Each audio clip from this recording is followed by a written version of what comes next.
A woman flees from her abusive husband and goes to a church where she is promised a better life for her and her daughter. But once there, she discovers shocking things about this church and Pastor Adonijah that makes her believe that she made a terrible mistake. Once you enter this church's compound, you're not allowed to leave. Amani discovers the shocking truth about the 1,000 women pregnant with Pastor Adonijah's so-called holy seed. She stumbles upon secrets. Women vanish, children disappear, and the truth is buried deeper than anyone dares to dig. Will Amani find a way out before it's too late? Or will she become just another forgotten victim of a terrifying cult? Join us in this story as we find that out. Amani stood at the bus stop, holding her daughter's tiny hands. The old suitcase at her feet contained all she had left after fleeing from her abusive husband. As the bus pulled away, leaving her in a desolate place she had never known, Amani's heart pounded with uncertainty. She had no idea where to go or what to do next. All she did was pray for a miracle. As the bus station grew quieter, a van pulled up. Three well-dressed women stepped out, their faces filled with compassion as they approached Amani. "Sister, are you alright?" one of them asked, her voice soothing. "We couldn't help but notice you and your little one here. Are you waiting for someone?" Amani hesitated, unsure whether to trust them, but their warmth and concern melted her hesitation. She explained her situation briefly, not wanting to burden strangers with her troubles. The women exchanged glances before one of them smiled brightly. "We can help you," she said. "My name is Sister Rachel, and this is Sister Gloria and Sister Angela, and we come from the beautiful church of Pastor Adonijah. Our pastor has a mission to help women like you. Come with us and you'll have a well-paying job, a place to stay, and a good life for your daughter." Amani was relieved, and with nowhere to go, she accepted their offer, not knowing that she was stepping into a nightmare. Amani and her daughter were escorted in the old van, which had three women, two with children, all looking lost as she felt. As the van drove away, Amani glanced at her daughter, who had fallen asleep at her lap. The journey took hours, winding through dense forest and along dirty roads that seemed to lead to nowhere. Amani noticed how the landscape changed, becoming more isolated with every mile.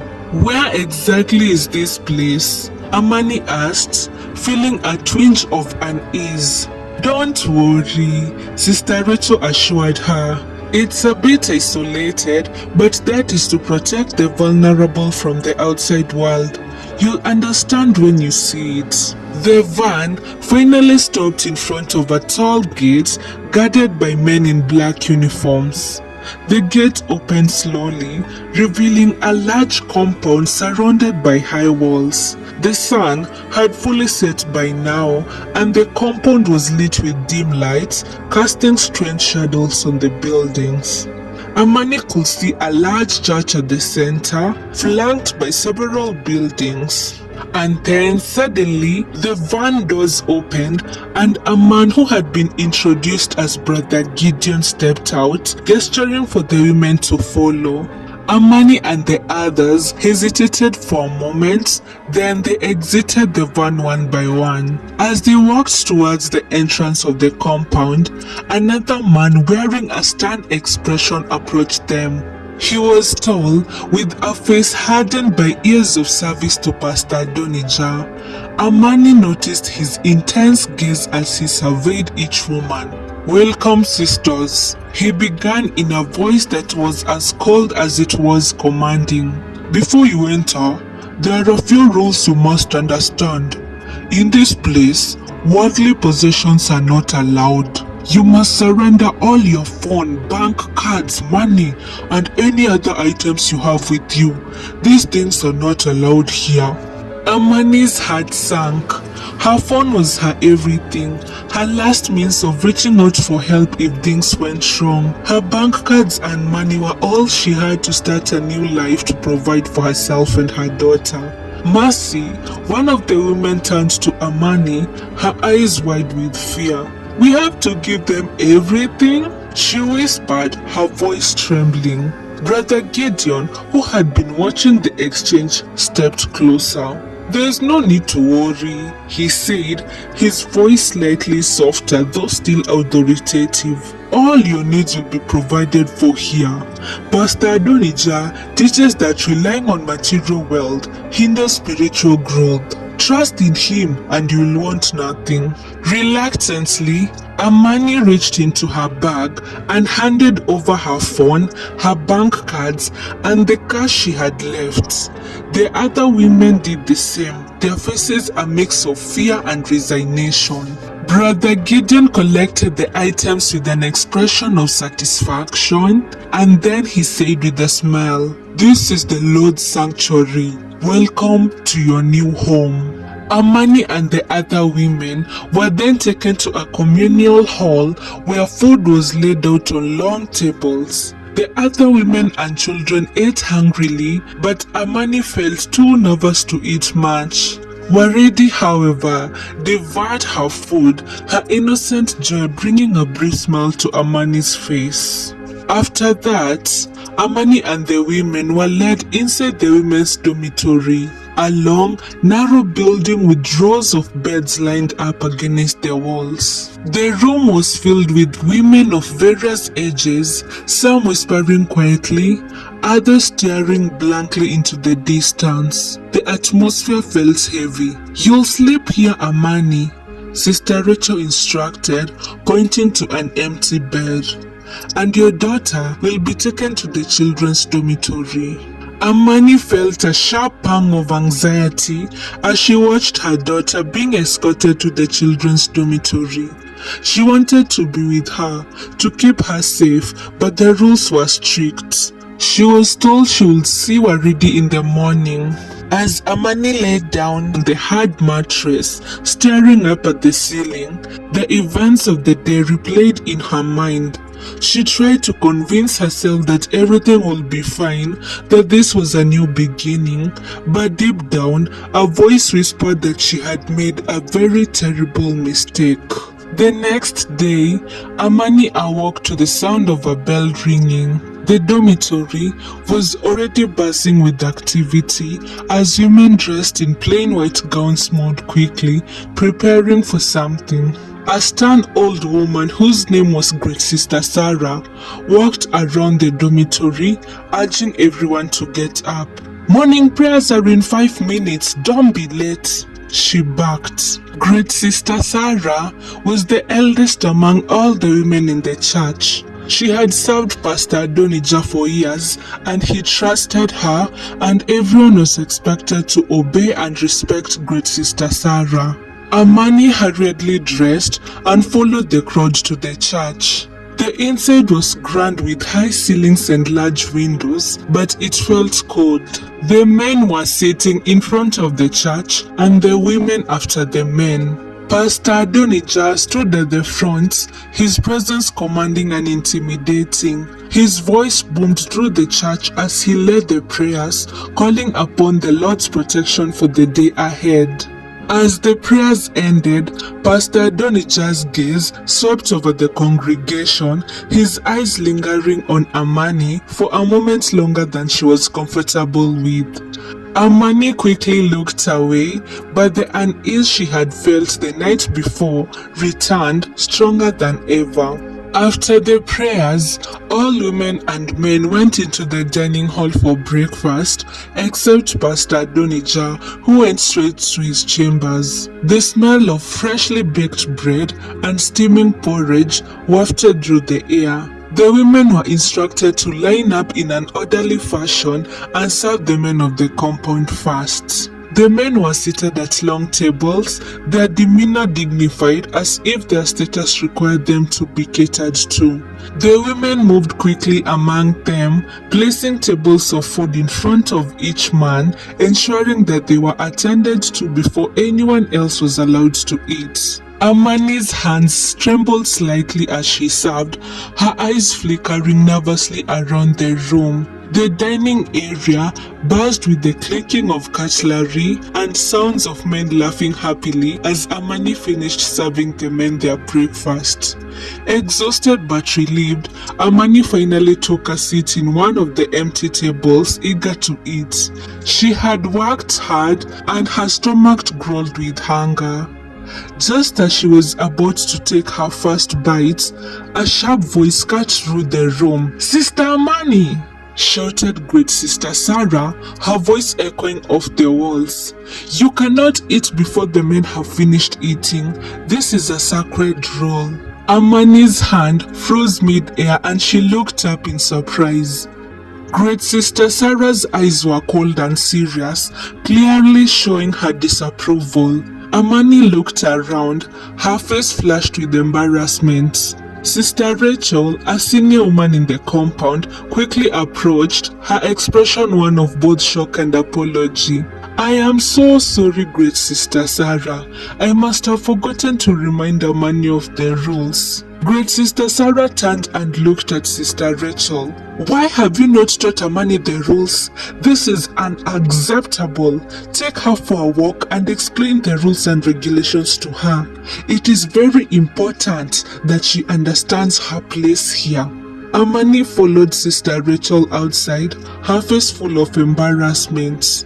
They walked in silence and Rachel stopped under a large leafy tree.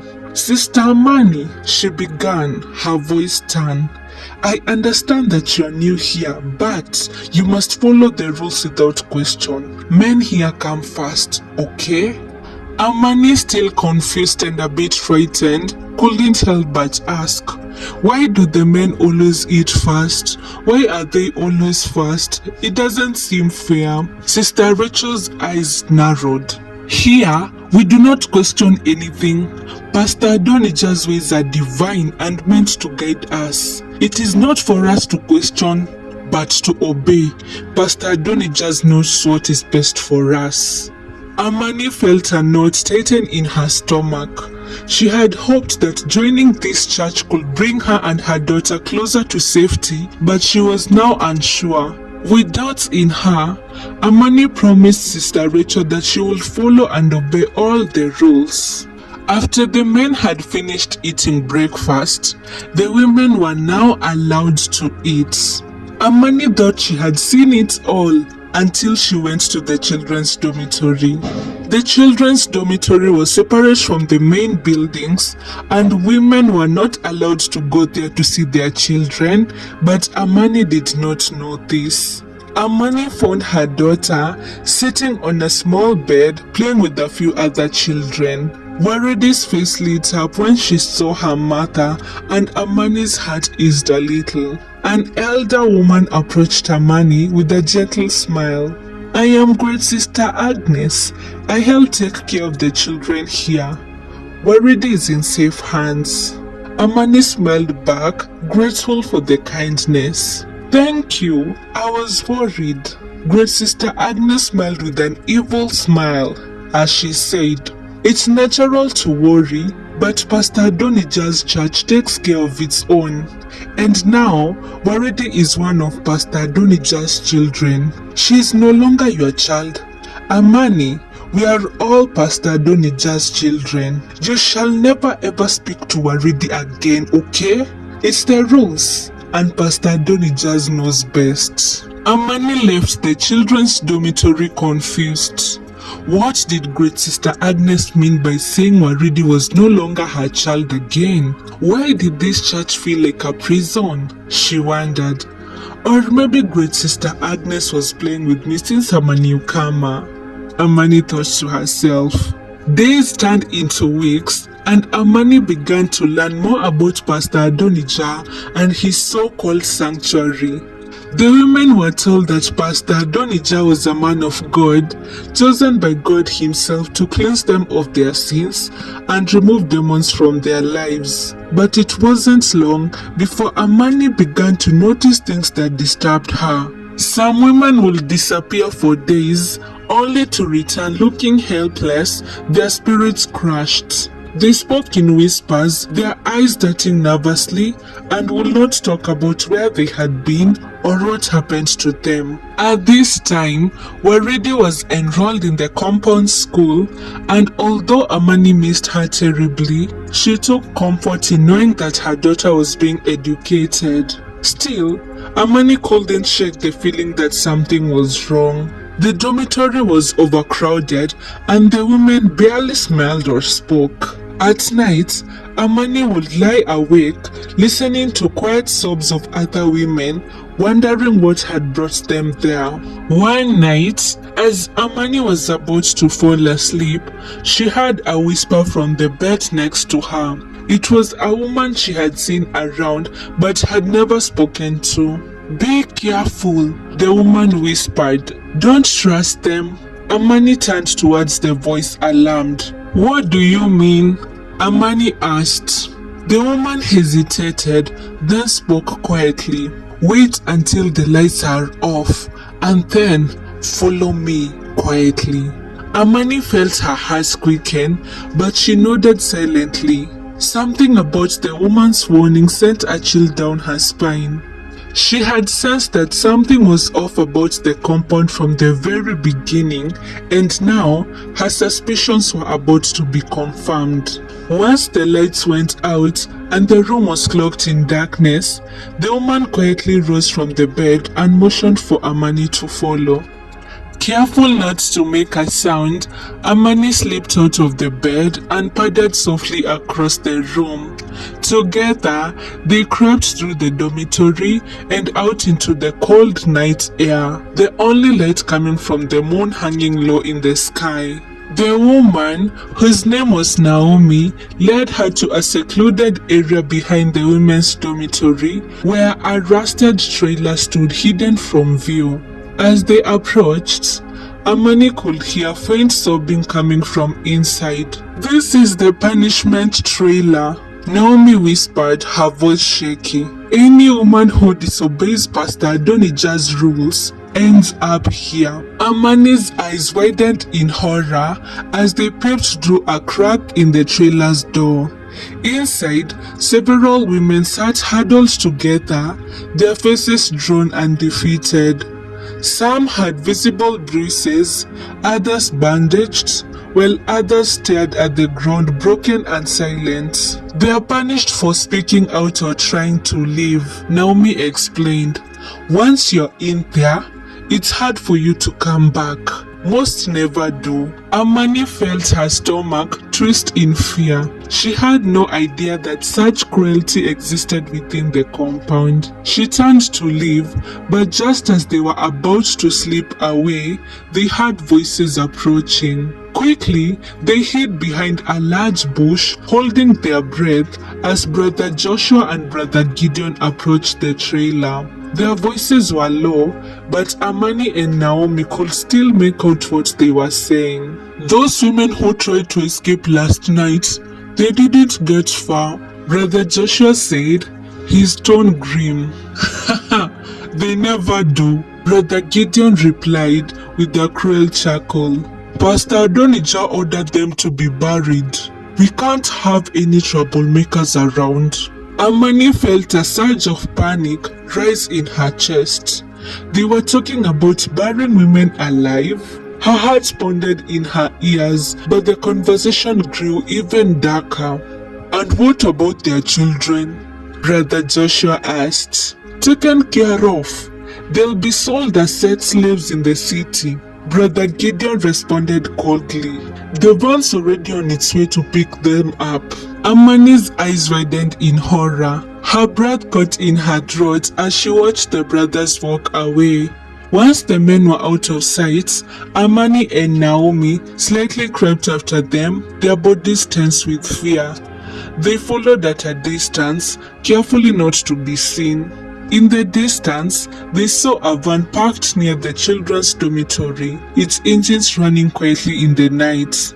Amani's heart shattered as she saw a group of children being led to the van, their eyes wide with confusion and fear. Among them were the children of the women who had been caught trying to escape. They were being taken away to be sold. Naomi grabbed Amani's arm, her grip tight. This is what happens here. This is why we can't leave. They'll take your children and you'll be buried alive and disappear, just like the others. Amani stood frozen.